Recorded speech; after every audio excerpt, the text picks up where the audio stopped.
Hey there, fellow entrepreneurs. I'm Sue, and you've just stepped into Entrepreneurs Gone Wild.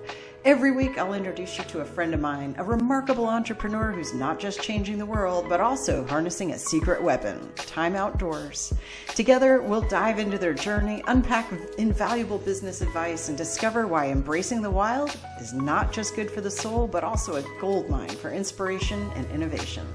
Ready to uncover the secret that's boosting bottom lines and fueling joy? Hit subscribe and join us in the wild.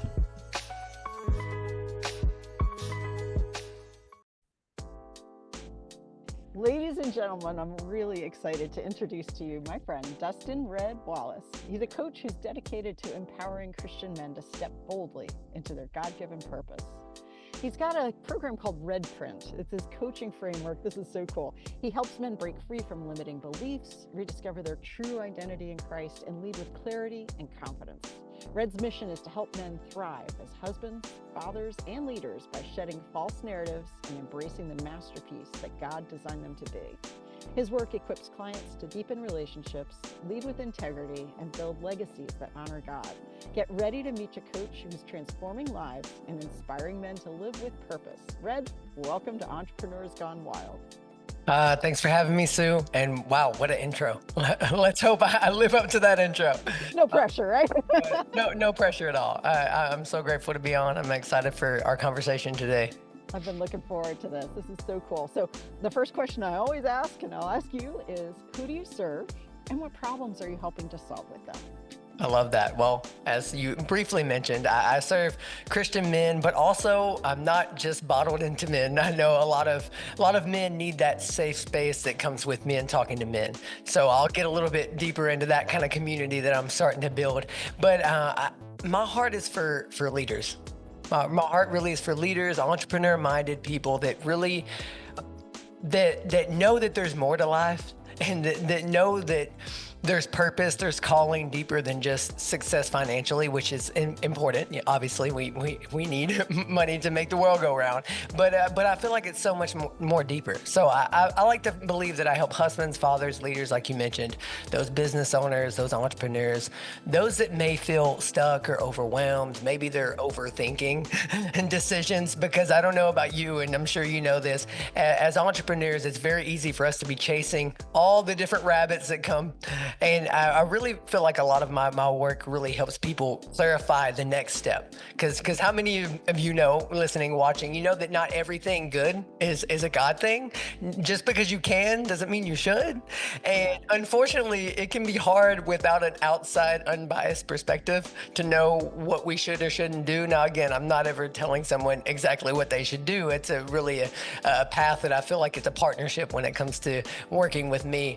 And it's really interesting work that I do, but to sum all that up is I feel like what serves them best is I do a bit of one-on-one, I do a bit of group coaching stuff, but mostly the goal is to take them from feeling stuck and unsure what their step is. Maybe they lack a little bit of confidence, and helping them build that unshakable confidence and clarity in who they are. And I feel like that's a really important step, because a lot of times I feel like there's strategy, there's performance-based things that we can focus on. But before the strategy, I feel like we need to look at the story we're saying. We also need to look at the state of mind that we're in. And I feel like I really focus in on the state of mind, the story we're telling, and then we can build the strategy for success. Because I feel like a lot of times people get it backwards. But I'd say that a lot of my work is playing there. That's amazing. It is so easy to get so sidetracked and so, chasing every rabbit. And, if a wolf tries that, they're going to be a very hungry wolf. Yes. They got to choose one and go. Uh-huh. And that can be really, really hard. And then especially out on the next layer of, I know there are plenty of entrepreneurs who don't have a relationship with Christ, but sure. Those who do, it's like all we want to do is do the right thing and do what we're called to do. Yeah. And even that can get noisy sometimes. So it's you got your work cut out for you, man. Most definitely. And then you look at the ripple effect too of your work. You've got their families, you've got their employers or their customers or whoever that, their communities, their churches. It's pretty big. Oh yeah. The weight of the call can definitely be heavy for sure, but I'm grateful that again I'm not doing this alone. I definitely my shirt says better together, and I truly believe that. I feel like that there's such an importance there of building a solid team, and obviously with the faith aspect is God really is guiding all of this for me, and I think that that's so huge. But yeah, the work is so worth it for me. It may seem challenging and daunting, but I know that I feel called to this, and I feel like it's so much bigger than me. I feel like a lot of times there's coaches that we can get into a space of almost arrogance, thinking that like it's all on our shoulders to get the results of our clients. And to a degree, yes, like our goal is to help drive results for them. But I feel like what's been really freeing from my journey is that reminder of my goal is to hold space and to help someone. I like to say it. I don't tell people what to think. I try to help guide them to show them how to think. Because it's one thing, if you keep giving someone a fish, they're always going to rely on you. And I feel like my ultimate goal with my clients is for them to one day be able to fire me. Right. Like my Fire goal is to get them fired. My goal is to fire myself because they're able to think for themselves. And I think and again, that's not always job security because that can be a scary thing. But I think that there's something so freeing when we, as entrepreneurs that are in like the coaching service space, to detach from that idea of the overwhelm that comes from like almost manufacturing, needing to make those results. And when we can shift from a place of it's not all on me and it's a partnership, it's a collaborative effort. I feel like there's a beautiful space when both the client and coach or service provider can come together. And I think it's a beautiful space to be in.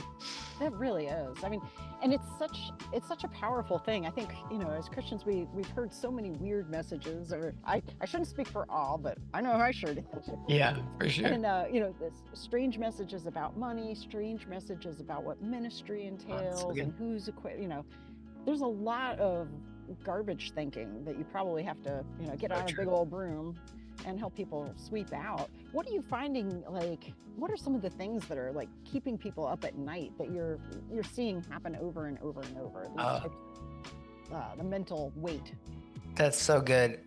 Specifically, like you mentioned in the Christian space, it's such a broad space in itself because everyone grows up with every different belief within itself, within the confines of the church, and whether it's a organized religion or traditions and going different routes, it can get messy quick. And one thing I've noticed too is those that may have grown up in a more condemning religious space, they not only are extremely hard on themselves and what they're doing, but they view this money as a space of, obviously money should never be our master.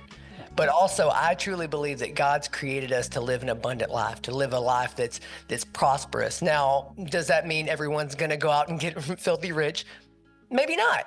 But also, there's the possibility of it. And I know that there's an importance to understand that on the flip side of that, God doesn't want us to be broke, busted, and disgusted. And I feel like a lot of times that's a ground floor for some of the clients and people that I've just interacted with, that I'm just like, that's not it. We have to shift that thinking. God is not this very angry dad ready to beat you for doing the wrong thing. Now, yes, he is about discipline and he is about convicting us to be better, but also I feel like us giving great gifts, and even though we're not great at our gift giving when it comes to that scripture, and I'm totally butchering it at the moment because it left me, but essentially it's saying that we as parents, I think of me as being a father of two, like I want the best for my child. I wouldn't want them to live in poverty. I wouldn't want them to live in lack. And if me being a human with human nature and all of that feels that way, how much more does God feel that way about us, his children, that he wants us to thrive. He wants us to live out these purposes that we have. And I feel like you mentioned, like a lot of the issues I see in the men, the leaders that come to me is this idea of, what do you mean I can do this? Like I thought that there's this like limit that, oh, I'm just, and you start hearing a lot of I'm just this. And I think of it from my own perspective of in 2020, I actually left a stable ministry job working in the media for a ministry to be full-time dad for the first few years of our son's life, and now we have two. But I remember being in the beginning of that, being such a high performer, such a entrepreneurial mind, going down to nothing other than being a dad and serving at my church. And I remember thinking in that season, like, I'm just this. But I feel like it was in that anonymous season that God reminded me that you're never just something, that what you've been called to is important. And I was talking to another stay-at-home mom earlier today in a coaching conversation. And it was just that reminder of it's so easy for us to look at what the world may say, like you need to have success at this certain standard. And I feel like we get that skewed because success is so unique to the person and the purpose and what they're needing. And I feel like that's a lot of the things that I've been hearing. Oh yeah. Oh man. Yeah, that definitely resonates. I think there's a weird thing that happens too, where I don't think I've ever said this on the show, but I was a pastor's wife for 22 years. Wow, that's awesome. So I got weird messages, and Oh, for sure. and so some of that was like the issue of calling, right? So Yeah, and so huge. I didn't think, like, it never occurred to me you could be called into business. I was very young when I made a lot of decisions, very important decisions, but now seeing like that sense of calling. So I've experienced that, like with the Entrepreneur Retreat Center that we're building. Mhm. It feels like a calling, like I've Yeah. never had, like that. Like it's on your heart, but it's a joyful thing. It's the thing you think about it's just crazy.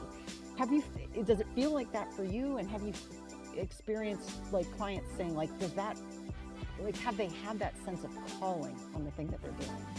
Oh yeah, definitely. I think that, and like you said, it's so interesting when you think about calling, because again, it's so unique to the person. Mm-hmm. And I truly believe that, and I'm grateful to see more Christians talk about it in the entrepreneur and the business space now, because I feel like there was a few years ago that there was just a lot of quiet quiet believers just running businesses silently in the background, not realizing that they're literally built on biblical principles, they're built on their faith. And I think that there's such a unique shift happening where I believe that, because ultimately our goal, at least my goal as a Christian, is to spread the gospel. It's to share the love of Jesus, the thing that transformed my life from the inside out, to others. Now, I think we're in a unique time where not just confined in the four walls of the church, we're seeing it pop up everywhere, from those artists, whether they're painters or musicians. We're seeing them openly express their faith, whether it is good or bad, depending on where you fall in that. And then we're also seeing it in business. And I think that there's this idea of marketplace ministry, where ministry is so much more than just a church service. And I feel like a lot of it, if we tie into the identity of who we are is going to impact all areas of our lives. Where, and that's another thing I've noticed too with a lot of people is, and myself included, is especially in America, when you meet somebody, one of the first things you ask them, besides how are you doing, which is usually a surface level of fine, which, man, I do not like small talk at all, but that's a whole tangent for another time. But essentially, one of the second things that most people ask other people is, what do you do? And I feel like from an early age, we begin to think that our identity is in what we do, not in who we are. And for me, myself, that was it. I grew up playing sports. I played baseball, played football. I was performing, I was achieving, I did a few plays, I rapped for 10 years, which is a whole nother story in itself, but I wrapped my whole identity in the doing. And it took me actually stripping away in a great pandemic lockdown to have nothing left to do, for me to come to the end of myself and see, who am I when I'm not doing anything that sometimes feels like a calling, but really is just a piece, a vessel of what we truly are called to do. For instance, I like to think of it this way. At the core of my being, I feel like I'm called to help people. And that sounds so simple and vague, but regardless of the vessel, I'm going to help someone. Whether it's I mentor some of the students at the college at my church. That's a mentor hat, or maybe I'm teaching some drum lessons because I have a background in playing drums.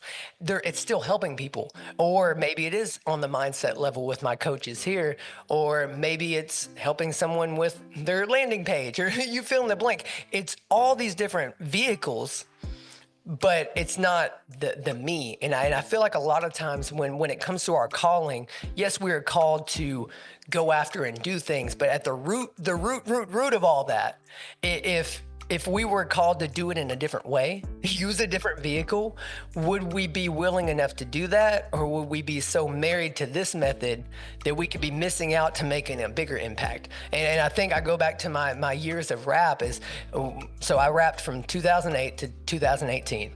And in 2018, I strongly felt like God was asking me, are you going to put down the very thing that you became an idol, became your identity? And to be honest, I wrestled. I was like, God, what do you mean? I've made 300 songs. I'm trying to get a Grammy. I'm trying to be the next fill in the blank rapper, Lil Wayne, whatever. And I laid that down, and it was like this wrestling with the realizing it's not in the doing, it's in the being, that if I wouldn't have laid down rap, I could have still been rapping today, not fully at the potential I could have been. I could have been a washed up SoundCloud rapper, as some of the kids say it, or I could have set that aside and stepped into helping people in the area that I am, whether it's the podcasting or the coaching or whatever the Lord has for me in the future. But I say all that to say is I feel like a really important thing that we have when we're in this power struggle for figuring out our calling is to remember at the root of the calling, let that be what drives you in your next step, more so than it is if it's a method that may be not working for you. So good. I'm reminded constantly over and over and over, Mary and Martha, right? And I always identified like I'm a doer. Yep. I'm like, Same. And it was like, and that fit in really perfectly with being an entrepreneur, because when I started back in 2005, the advice out there was work your face off. You could sleep when you're dead. You could do fun things after you're done with everything, which is never. And it makes you a human doing, really easily. Yeah. And alongside that, that also was how my relationship with God was. I felt very much like I never felt like, I can earn anything, but it was like, you better be working, at whatever. And it has been such an incredible discovery. At 58, I've been a Christian for 40 years now. Wow. I'm 57, so 40 years.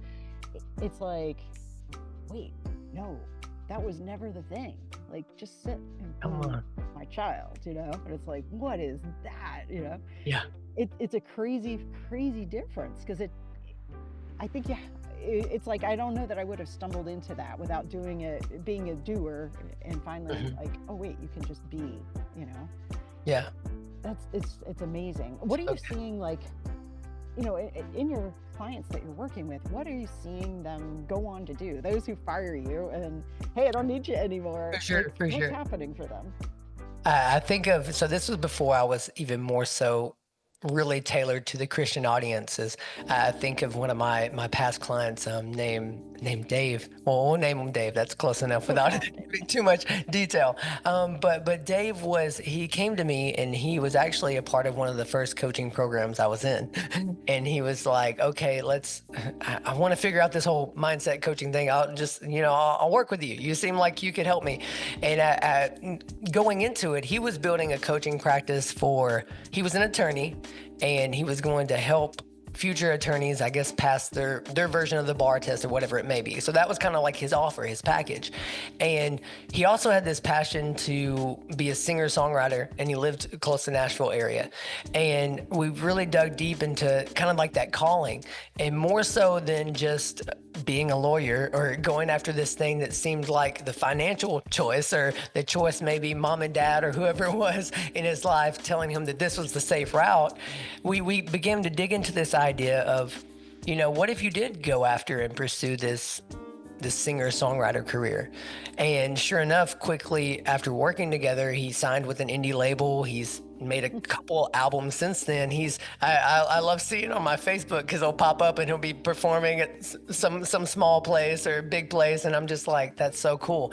Because at the core of him, he's a storyteller. Like he wants to connect people with their story, and we pulled that out of him through the coaching conversations we had, and I love to see his content pop up because I love to see that he didn't just accept. And what was interesting about that is when we got deep into figuring out where it disconnected for him, it came to be where there was some of his loved ones that told him, why go pursue this thing that could potentially be a failure? And basically talked him out of his dreams. So he was going and being someone he completely did not care about at all. He was like, I don't want to do this. And I'm like, then why are you doing it? And he was like, wait, what do you mean? You mean we have to do this? I was like, now, obviously it's going to take some time to shift, and you might have to do some other things to supplement it. But why not go after what you really feel called to do? And that was a beautiful thing that I've seen. And there was another younger guy I can think of. He really wanted to be in the entrepreneur space. Wasn't really sure what to do. And again, I reminded him of that idea because he's still super young. I'll talk to him periodically. And again, it goes back to the deeper things of knowing who he is and what he's supposed to be doing deeper than just a doing, but a being. And he's copywriting for people, but there's been plenty of things that he's tried. He tried copywriting in all these different areas, and he's like, this doesn't feel aligned to me, but I'm gonna keep doing it. And I was like, but is this serving your true purpose and your calling, or is it just another distraction for you to go after? And he's like, what? Okay, thank you. So it's a lot of that, what I've seen from a handful of the clients that I can think of offhand. Yeah, it's so great. It's so valuable for people to have a coach. Like, to be able to bounce ideas, to have somebody who's kind of got guardrails that can, help you notice if, like, whoops, you're about to slide off the road there. And it's a kind of a vulnerable thing to have a coach. Oh, extremely. Like, to be able to go, oh yeah, I'm missing I have these gaps in either who I am, those how blind I'm thinking, spots. what I'm building, all this kind of stuff, and having somebody, kindly but faithfully being able to point that out. That's huge, man. What do you love most about it? Oh, it's just, I'll say I always go back to one of the first coaching calls I had, and I was talking to this guy, and he was just sharing about how he was super anxious and overwhelmed. And he just kept calling it my anxiety. And I just stopped him, and I was like, stop calling it your anxiety.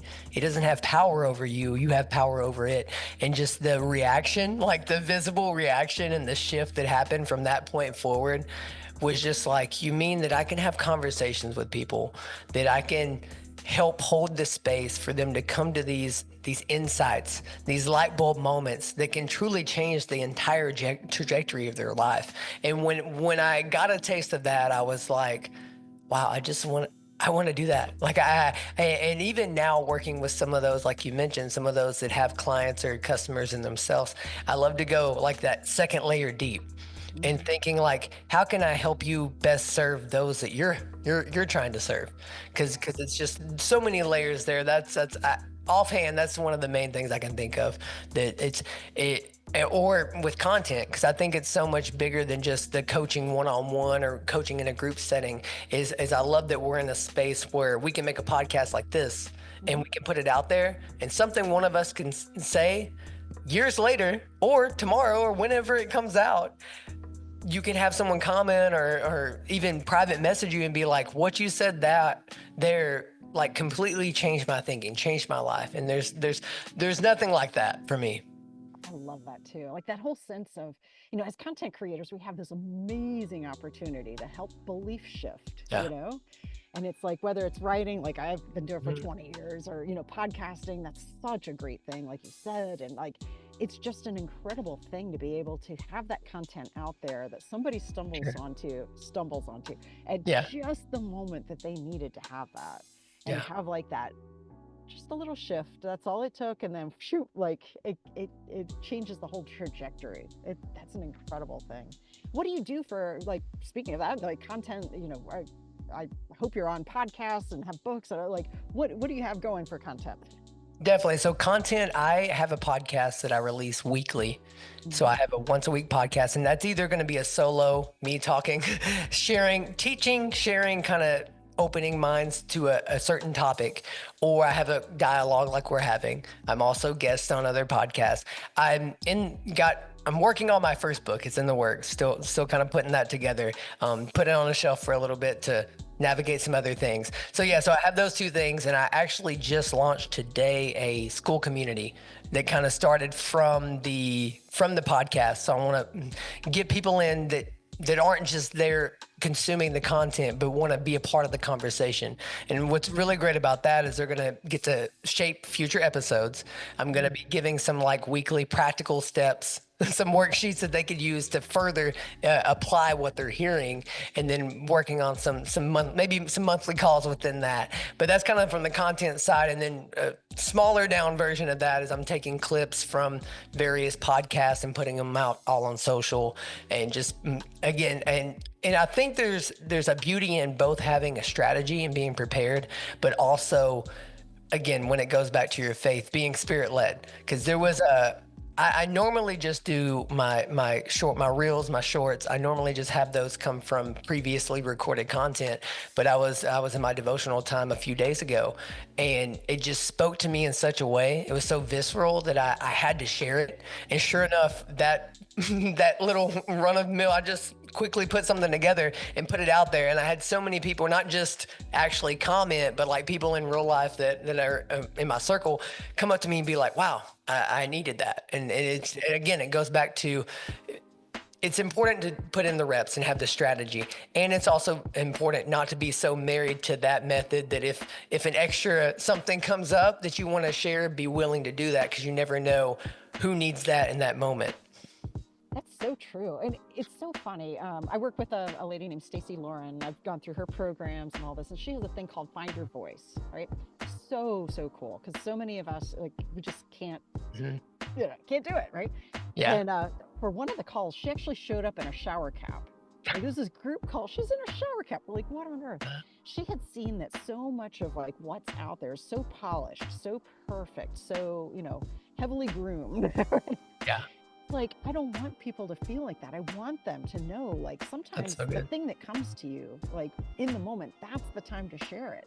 Not wait until you've like perfectly coiffed your hair and you got the background and all, it could be gone then. And that sense of operating from an inspired space is just, so amazing. Do you find, and of course it's entrepreneurs going, wow, this question is coming. So for you, like, what are you doing outside when those inspiring things just hit your brain like a download? I love it. As far as, before we get there, I do want to share this story. I figured this was coming, and I feel like this story, it's inspired by nature. So it has a key to it. But recently I wasn't outside, but I was actually waiting in the car for my wife to go into the store. and I was sitting there and I was praying, and I got this visual of a bunch of monarch butterflies, and they were trapped into this jar. Like, there was so many of them you couldn't see through the jar. And I was like, what the heck does this mean, God? Am I just being weird? And I feel like it applies to this idea within Entrepreneurs Gone Wild, because I feel like a lot of times we find ourselves so trapped, and I feel like we're so trapped in the getting on our phone, being inside. We're limiting ourselves. And what would happen if we take those moments to step outside, to step away? And again, I was like, why monarch butterflies? But it's, what's interesting about the monarch butterflies is they have an interior compass that shows them, where to go. And I feel like us, especially those with a faith background, we have an interior compass that's guiding us. And when we choose to be confined to the limits, whether that's inside, on screens, then we we block that because we're limiting ourselves. We're held into this jar, and the rest of this visual came with I saw a hand taking off the lid and then it flying away. And then not only that, but butterflies pollinate. And it's that idea of we can't live out our full purpose if we don't have the ability to do the both and you think about the whole migration, they're not in one place at one time. And that could be a journey outside in itself. And again, there's so many layers I could go into, but I'll try to keep that condensed down. Maybe I'll share that in a future solo podcast when I really dive into it. But to get back to your question of what am I doing outside when I get inspiration?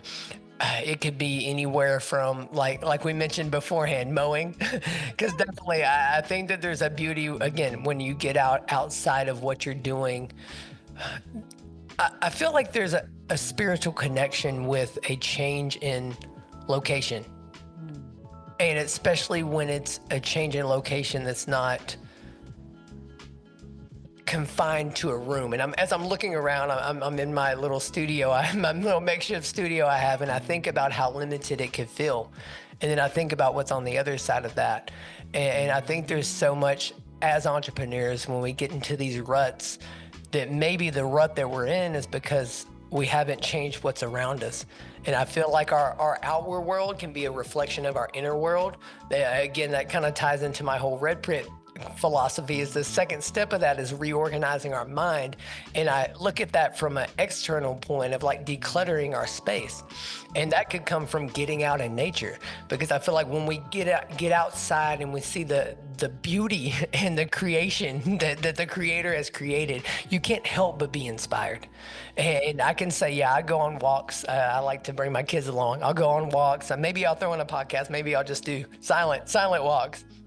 And it's when I'm moving in nature and I'm absorbing the air, the openness, the expansiveness of it, that's when I feel like my mind's able to think of more. And again, I go back to this concept of being like a butterfly in a jar. We can only think of so much, or it's like they say it's like goldfish, certain size goldfish, if they are kept in the small, tiny container, they'll only grow to the room that they're in.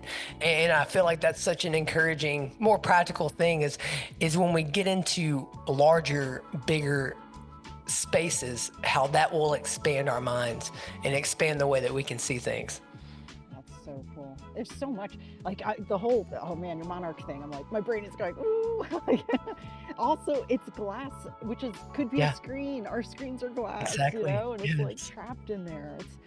It's crazy. So it's so funny, like going out for a walk. Like, do you ever do this? So I'll go like daily, I'll go out, there's like a certain tree I'll stop by. It's huge. I can't even get my arms around half of it. It's so big, you know? And I'll put my hand on it and I'll always pray then. I'm like, God, show me what you want me to see, you know, because so much there's the thing like we get so blind. We're blessing blind. We're opportunity blind. We're all this blindness that just because we've just been on the same track so long, we don't see it, you know, and it's like being able to do that. And I'll go, you know, have a like little walk, usually bring the dogs. And by the end, when I pass that tree again, almost every time I've had some sort of insight, like, oh, you're right about this. Oh, here's something you can add to this place for guests. Oh, here's who you should, you know, give this person a call or whatever. It's amazing, isn't it? It's just like, it clears the decks or something. I don't know, it clears the cosmos. It really does. Yeah, no, that's so true. Oh, yeah, and that's so good. And I love that you mentioned even from praying about it and asking, what do you want me to see? Because I think that's, again, it goes back to that idea of when we, talking back to leaders, it's so easy as leaders to want people to follow us and to feel like we have to have all the answers. So we're always searching and doing and throwing up our ideas, even from like a Christian aspect and praying and like always like, God, this is my grocery list. I like to say I was a victim of years of praying a grocery list and thinking God some kind of like jackpot genie. And then I was really encouraged and convicted on this idea of if we're not listening, and a lot of times we can't listen until we put our phone down, till we get outside away from the noise, get into nature, that we begin to hear exactly what we need to hear for the next steps. Because again, if we're just solely trying to lead ourselves and be the captain of our ship per se, then we can so easily be steered off track or again distracted to the next thing. And I think that that's such a beautiful and practical thing, is getting out in nature and getting away from noise and just quieting everything. Because I feel like it's in the absence, it's in the space that we're able to hear the creativity, hear the idea, rewire the problem that we thought was the problem. Because I think that that's so huge. I love that. That's so cool, man. All right, where can people find out more about working with you, Red? Perfect. So the best place I like to point people is obviously the YouTube channel for the podcast. It's the Better Than Best Academy, and I can probably send you the link so it can be somewhere. And then aside from that, you can reach out to me on Instagram or TikTok. I know wild places to reach out to me, but at coach.redwallace on Instagram and TikTok. And if you send me a direct message there, would love to talk to you. You also can see. Actually, the best way, we'll do it this way. The best way, we'll just drop my Calendly link. I'm open to have some conversations with your audience because I feel like your audience is going to be in a great space to benefit on what I can hopefully help them see. So we'll drop that in. I would be more than happy to hop on a quick call with them and see what we can't discover in 30 minutes. I love it. All right, and can you coach on rapping? Can I coach on? I'm 57. Is it too late? Honestly, it's funny because it's like I can remember back when I was later in my rap career helping younger guys figure it out, not realizing I was coaching before I was technically coaching. Exactly. And I was like, wow, you really can't, like when you're called to something, you're just doing it. Wait, long before a title, long before you may see the income of it, you're already doing it. And I think that there's always hope. That's there's so always great. hope. That's so great. Well, I won't switch my career right now, but it's so cool. Thank you so much for being my guest, Red. You're welcome. It was so fun. Thank you for having me. Absolutely.